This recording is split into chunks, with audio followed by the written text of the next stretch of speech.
তো হ্যালো বন্ধুরা, আজকে আমি তৈরি করব পেপার চিকেন। তার জন্য আমি নিয়ে নিয়েছি মাংস, গোটা গোলমরিচ, টক দই, এখানে রয়েছে আদা, রসুন, কাঁচা লঙ্কা, কাজু ও চারমগজ, নিয়েছি নুন, চিনি আর দুটো পেঁয়াজ আমি কুচি কুচি করে নিয়েছি। আর এখানে রয়েছে সাদা তেল ও ঘি এবং জল। তো চলুন রান্নাটা শুরু করা যাক। আজকের রান্না হলো পেপার চিকেন। তো কড়াইয়ের মধ্যে প্রথমেই আমরা গোলমরিচটা দিয়ে একটু হালকা গরম করে এটাকে ডাস্ট করে একটা আলাদা পাত্রের মধ্যে নিয়ে নেব। গোলমরিচটা গুঁড়ো করা হয়ে গেলে মাংসের মধ্যে গোলমরিচ গুঁড়ো, সাদা তেল ও নুন দিয়ে এটাকে ম্যারিনেট করে 5-6 মিনিটের মতো আমরা চাপা দিয়ে রাখবো।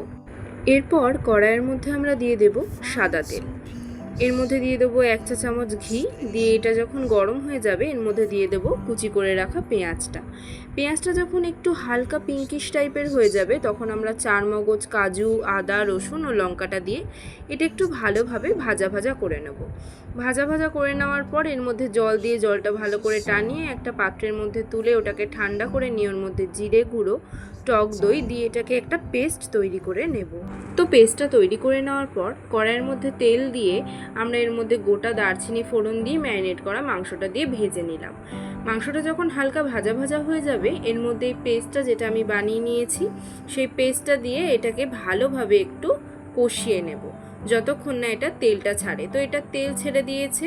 তেল যখন ছেড়ে দিয়েছে তখন আমি এর মধ্যে নুন ও চিনিটা দিয়ে এটাকে ভালোভাবে একটুখানি কষিয়ে নিয়ে এটার মধ্যে মশলার বাটি ধোয়া জলটা দিয়ে দিয়েছি।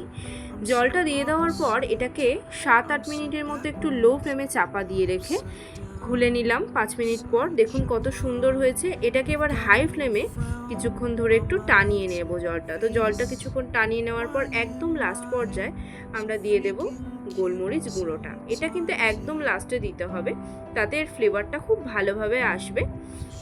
দেখুন কত সুন্দর এসছে। তো আমি একটা পাত্রের মধ্যে এটা নামিয়ে নিয়ে এর মধ্যে ঘি ও দই দিয়ে এটাকে গার্নিশিং করেছি। আপনারা এটা অবশ্যই বাড়িতে ট্রাই করবেন।